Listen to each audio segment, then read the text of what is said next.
As the round started, the first thing the chief did was to run back to the pod and start grabbing necessary weaponry, that is to say, a handful of grenades and a sniper rifle.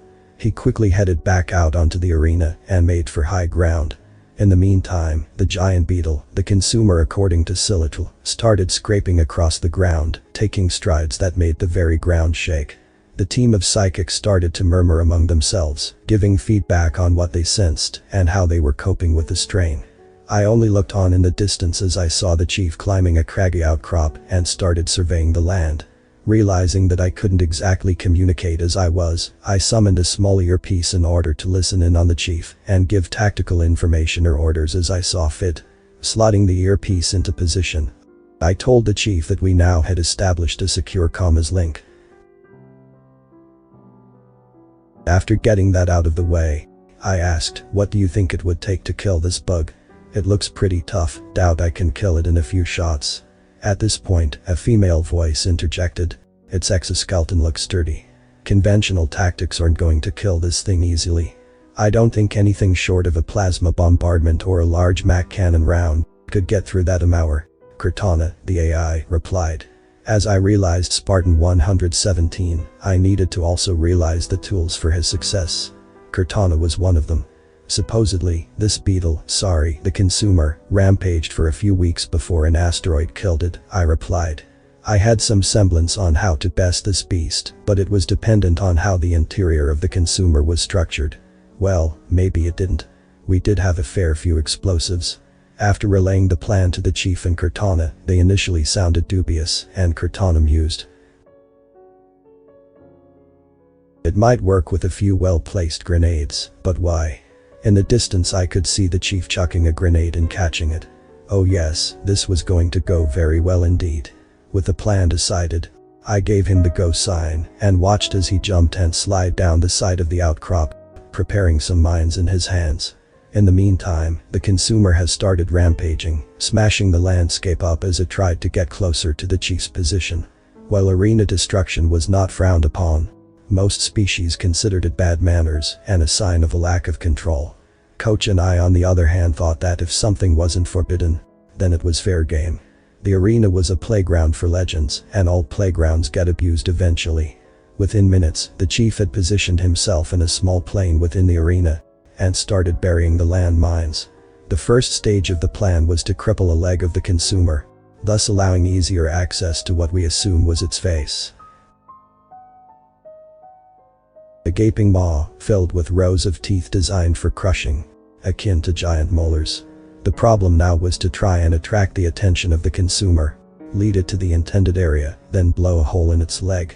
The easiest way to do this was to piss the beast off.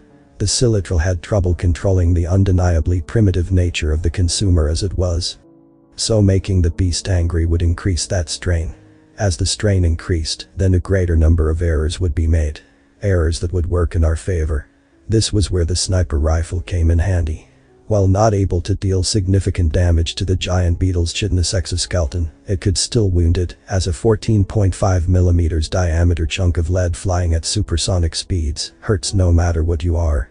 And hurt it did, several rounds finding a new home in a few of the optical clusters, situated on what was the equivalent of a face.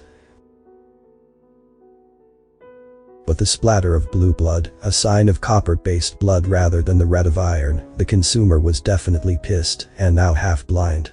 Since the summoners were relying on the senses of the summoned, they were starting to panic. Being attacked and blinded was not part of the plan, considering that the legend goes that several tribes threw themselves at the consumer and didn't even leave a scratch. Blind, furious and screaming like a bat out of hell, the consumer quickly charged at the chief, who had positioned himself on the opposite side of the minefield. All according to Kakaku, I thought to myself. Some of these Xenos thought that size and might were unbeatable. Well, the bigger they are, the harder they fall. Such as the consumer, with the ground under one of its legs exploding in a mass of dirt and shrapnel. It collapsed to the ground, letting loose truly bone-chilling scream. I shuddered and glanced over at the crowd. All of them were showing signs of distress, and I'm fairly sure some of them were now sat in a pile of their own excrement. Probably not a pleasant sight or smell, but definitely satisfying. As the massive beetle collapsed, the chief started to sprint up what remained of its leg. I could practically hear the announcers screaming about how all humans were insane, not even fazed by events that could cause genetic nightmares for other species. Well, the species that did have genetic memory weren't particularly intelligent, so it wasn't a big deal. As the chief neared that gaping maw, he prepped a grenade and threw it down into the belly of the beast. Assuming it had a belly. I mean, looking at the size of it, it probably had the heart the size of a landing craft. A heart that would hopefully be delivered 10 of its daily pieces of shrapnel in a few short seconds.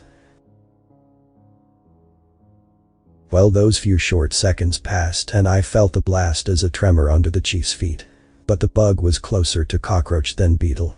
Fucking xenotenacity, never quite what you expect. With that, the chief said to me, change of plan. Can I give our guest surprise? Giving a quick confirmation, I was fairly surprised when he jumped into the maw, the sound of metal on enamel echoing through the arena. If I was surprised, then the Xenos looked at me, wondering if I had ordered my champion to die. I think they thought the match had ended, thought I could still psychically felt the chief. As the judges walked over to announce the victory to the Silitral, the consumer let loose yet another cry. This one sounded truly horrific. It was a death scream. And then, with a mighty crash and a cloud of dust to follow, the consumer fell down onto the arena floor, legs slowly twitching, and then even that movement stopped. And out from the maw, covered in blue and green, emerged the chief. Indicating that I wanted an audio transmitter, I quickly hurried over to the chief. I could feel his grin from a kilometer away. Holding the transmitter, I heard the aliens ask why I let my warrior jump into such a horrific beat. I looked at him, and I could feel he had something witty to say. Holding out the transmitter, the entire galaxy heard the chief proudly, and with a hint of humor, declare that I thought I would shoot my way out. You know, mix things up a bit. Author's name and the link to original text in the description. Consider tapping the thumbs up and pressing the subscribe button if you enjoyed this video. And please join our channel.